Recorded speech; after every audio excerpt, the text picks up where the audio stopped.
وہ تو کہتے ہیں کہ جس طرح بریلوی قبوری ہیں اسی طرح دیوبندی بھی قبوری ہیں، اب تو ان میں خود ٹھنی ہوئی ہے، اب تو ان کے سارے نذرانے بند ہیں۔ دوسری بات حضرت یہ بتائیے، آپ ٹھنڈے دل سے بتائیے، جو امام حرم ہیں شیخ سدیس ہیں یا دوسرے لوگ ہیں، کیا یہ علماء دیوبند کی ان کتابوں کو پڑھے ہوئے ہیں؟ چلیے اس بات کو ہم مان لیتے ہیں، کیا وہ پڑھے ہوئے ہیں اور پڑھنے کے بعد ان چیزوں کے معید ہیں؟ کیا وہ اس سے واقف بھی ہیں؟ کیا اب بھی وہ علماء دیوبند کی ان چیزوں پہ واقف ہیں؟ اگر آپ کی توجہ آپ کی بات کو ہم مان لیں تو کیا یہ معقول ہے کہ وہ لوگ سب دیوبند آتے ہیں اور دیوبند کی ان تمام کتابوں کو، جن کتابوں کو عام دیوبندی مولوی بھی نہیں پڑھتا، ان کی تحقیق کر کے بیٹھے ہوئے ہیں اور تصدیق کر کے بیٹھے ہوئے ہیں؟ کیا آپ حرم کے ائمہ کے بارے میں یہ سوچ سکتے ہیں؟ تو مفتی صاحب نے کہا کہ ہاں بات تو ہے، تو بات تو ہے، وہ بات تو رہے گی۔ اب مفتی صاحب بھی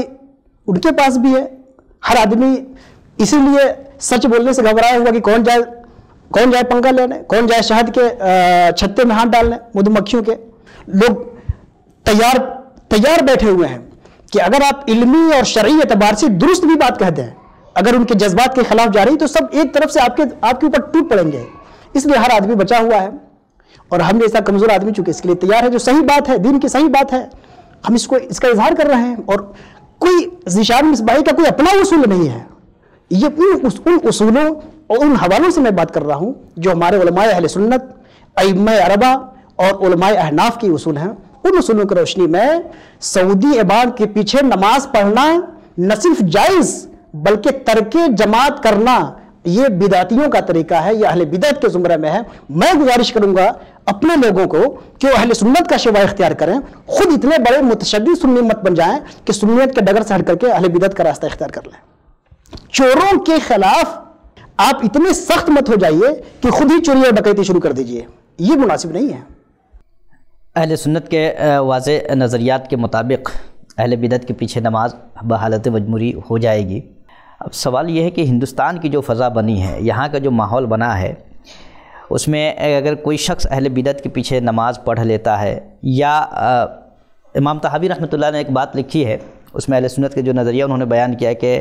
فاسق و فاجر کے پیچھے نماز پڑھی جائے گی، اور اہل قبلہ میں سے اس طرح کا کوئی شخص اگر انتقال کر جاتا ہے تو اس کی نماز جنازہ بھی پڑھی جاتی ہے۔ لیکن یہ ہندوستان کے جو ابھی موجودہ جو ماحول بنا ہوا ہے یا لوگوں نے بنا رکھا ہے، اس میں یہ ہے کہ کوئی شخص اگر اہل بدعت کے پیچھے نماز پڑھ لیتا ہے یا جنازے میں شریک ہو جاتا ہے تو صرف یہ نہیں کہ مطلب کہ ان کو یہ کہا جاتا ہے کہ بھائی تم نے غلط کیا، بلکہ اس کی بنیاد پہ نکاح ٹوٹنے کا بھی فیصلہ کرتے ہیں، اور کوئی صاحب نکاح ہوتا ہے تو کہتے ہیں تجدید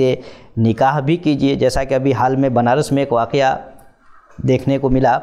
کہ ایک شخص جو بدعتی فرقے سے متاثر تھا، اس کا انتقال ہو گیا، اور اس کے بچے جو بریلوی کہلاتے تھے انہوں نے اپنے باپ کی نماز جنازہ پڑھ لی، تو وہاں کے علماء نے ان بچوں کا نکاح پڑھوایا۔ تو اہل بدعت کی اقتداء اور پھر اس اقتداء کی بنیاد پہ نکاح کا ٹوٹ جانا اور اثر نو نکاح پڑھوانا، یہ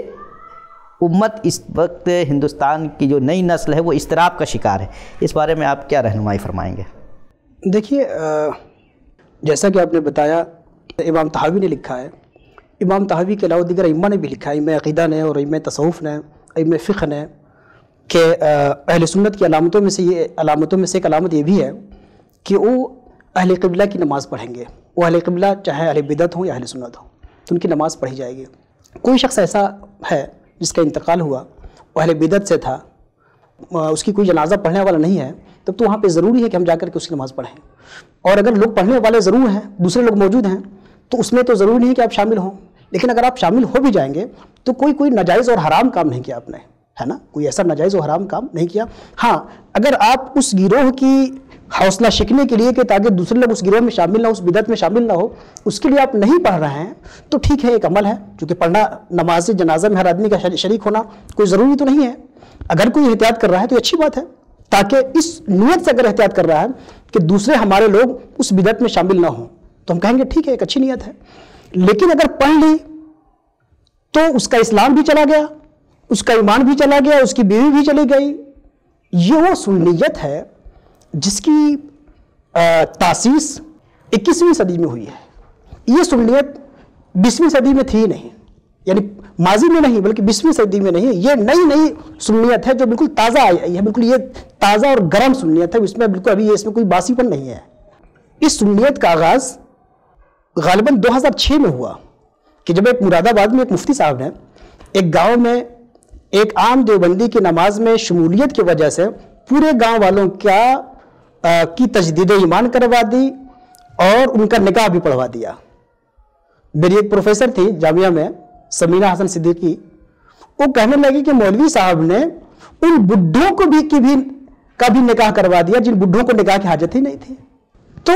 اہل بدعت کی نماز پڑھیں گے تو آپ اسلام سے چلے جائیں گے۔ یہ والی جو سنیت ہے یہ 21ویں صدی میں پیدا ہوئی ہے، جو 2006 سے شروعات ہوئی ہے، اور آپ ایک تازہ مثال، دوسری مثال پیش کر رہے ہیں، اور بھی اس طرح کی مثالیں آئی ہیں۔ اور وہ مفتی صاحب ہمارے جو ہے جاننے والے مفتی صاحب ہیں، اس فتوے کی بنیاد پہ ماشاءاللہ مقبول بھی بہت ہوئے، بڑی مقبولیت ہوئی ان کی، اور وہ مناظر عالم ہو گئے، چونکہ ان کو سہارا نیوز نے غالباً، سہارا کے ایک ذیلی نیوز نے چینل نے ان کو دکھا دیا آن لائن، تو وہ تو انٹرنیشنل مناظر بن گئے اسی مسئلے کی بنیاد پہ۔ لیکن ایک معتبر ذریعے سے ہمیں یہ بات پہنچی ہے کہ ہمارے استاذ گرامی مفتی اشرفیہ علامہ مفتی نظام الدین رضوی دامت برکاتہم نے ان سے اختلاف کیا تھا، تحریر تو نہیں لکھی تھی، لیکن اس مسئلے میں ان سے اختلاف کیا تھا کہ یہ درست نہیں ہے، اور اس کی بنیاد پہ مفتی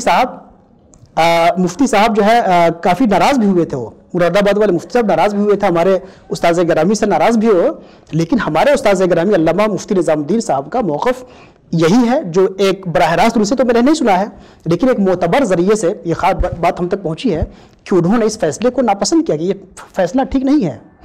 یہاں تک کہ مفتی صاحب نے جو پہلے فتویٰ لکھوایا تھا، بعد میں اپنے فتویٰ میں خود مفتی صاحب نے بھی اس میں کچھ ایسی توجیہ اور ایسے الفاظ بدلے جس میں ان کے لیے گنجائش نکل جائے، اس میں احتیاطاً ہے اور بہتر ہے۔ تو احتیاطاً تو ہر دن ہم معصیت اور گناہ کرتے رہتے ہیں، احتیاطاً ہے کہ تجدید ایمان کرتے رہے، مومن وہی ہے جو ہر وقت اپنے ایمان کی تجدید کرتا ہے۔ تو اس میں وہ بعد میں انہوں نے، جیسا کہ مجھے معتبر ذریعے سے ان کے بڑے قریبی شخص سے یہ بات مجھے ملی ہے، صرف ایک واسطے سے، کوئی دوسرا واسطہ نہیں ہے، وقت ضرورت اس کا اظہار کر دیا جائے گا، لیکن جو دینک جاگرن میں جو ان کا فتویٰ چھپا تھا وہی فتویٰ چھپا ہے، لیکن آج جو ان کے رجسٹر میں جو فتویٰ تھوڑا سا ترمیم کے ساتھ ہے۔ مجھے خوشی ہے کہ مفتی صاحب تمام ناراضگی کے باوجود بھی اپنے رجسٹر والے فتوے میں تھوڑی ترمیم تو کر لی، لیکن بہرکیف یہ فکر، یہ ایک خارجی فکر ہے، یہ خوارج کی فکر ہے کہ آپ اپنے حلقے کے علاوہ پوری امت کی تکفیر کرتے رہیں اور سب کو کافر سمجھیں۔ اہل بدعت کے ساتھ تمام اختلافات کے باوجود، تمام مباحث اور نزاعات کے باوجود ان سے اسلام کا نام آپ نہیں چھین سکتے، اور اہل سنت کی علامتوں میں سے یہ ہے کہ اہل بدعت کے پیچھے نماز صحیح ہوگی اور اہل بدعت کی نماز جنازہ صحیح ہوگی، یہی اہل سنت کا عقیدہ ہے۔ اس کے خلاف جو بات کر رہا ہے وہ اہل بدعت کی بات کر رہا ہے، وہ اہل سنت کی بات نہیں کر رہا ہے۔ آپ نے ایک بات یہ بیان فرمائی ہے کہ اہل بدعت میں سے اگر کوئی جنازہ پڑھانے والا نہ ہو تو ایسی صورت میں جنازہ میں شریک ہونا چاہیے، لیکن سوال یہ ہے کہ یہاں تو ہندوستان کی فضا ایسی بنی ہوئی ہے کہ ہر جماعت دوسرے جماعت کو بدعتی ٹھہرا رہا ہے، ہر گروہ دوسرے گروہ کو بدعتی کہہ رہا ہے، بلکہ اب تو ہر بڑا ادارہ اور ہر بڑے لوگ جو مذہبی اعتبار سے بڑے ہیں وہ دوسرے کو گمراہ اور بدعتی، آپس میں اتنی فتوے بازیاں ہیں۔ تو ایک نئی نسل جو اسکول کالج کی پڑھنے والی ہے وہ کہتی ہے کہ اس وقت پوری دنیا میں مسلمان پریشان ہیں، ان کے وجود کا مسئلہ ہے، ان کی معیشت کا، تعلیم کا، سیاست کا، ہر چیز کا مسئلہ داؤ پہ لگا ہوا ہے۔ ایسی صورت میں اس طرح کے مسائل اٹھا کر کے لوگوں کو کہاں لوگ لے جانا چاہ رہے ہیں؟ شروع میں نے ایک واقعہ امام ابو حنیفہ رحمہ اللہ کا سنایا تھا کہ کسی شخص کے بارے میں بتایا گیا کہ وہ مناظرہ کرتا ہے، فلاں دو شخص جو ہے خلق قرآن کے مسئلے مناظرہ کر رہے تھے۔ حضرت امام ابو حنیفہ رحمہ اللہ نے فرمایا کہ ان دونوں کے پیچھے نماز پڑھو، مت پڑھو، جو خلق قرآن کا عقیدہ رکھتا ہے اس کے پیچھے بھی مت پڑھو، اور جو مناظرہ کر رہا ہے اہل سنت کی طرف سے اس کے پیچھے بھی نماز مت پڑھو۔ حالانکہ خود امام ابو حنیفہ رحمہ اللہ مناظر اعظم تھے۔ ان کے صاحبزادے نے پوچھا کہ حضور آپ تو خود پوری زندگی آپ نے مناظرے کی اور آج آپ یہ حکم سنا رہے ہیں۔ امام ابو حنیفہ رحمہ اللہ نے فرمایا کہ ہم مناظرہ کرتے تھے تاکہ ہمارا حریف جو راستے سے بھٹکا ہوا ہے اس کو راستے پر لے آئیں، اور اب تم لوگ مناظرہ کرتے ہو کہ تمہارا حریف راہ حق سے تھوڑا بھٹکا ہوگا اس کو دھکے مار کے اور دور کر دو۔ یہ فرق آ گیا تھا امام ابو حنیفہ اور ان کے بیٹے کی نسل کے بیچ، یہ فرق آ گیا تھا۔ اسی فرق کی بنیاد پہ اور مناظرے اور مکالمے اور علم کلام میں غلو کی وجہ سے، اسی طرح کی برائیوں کی وجہ سے اہل سنت کا ایک طبقہ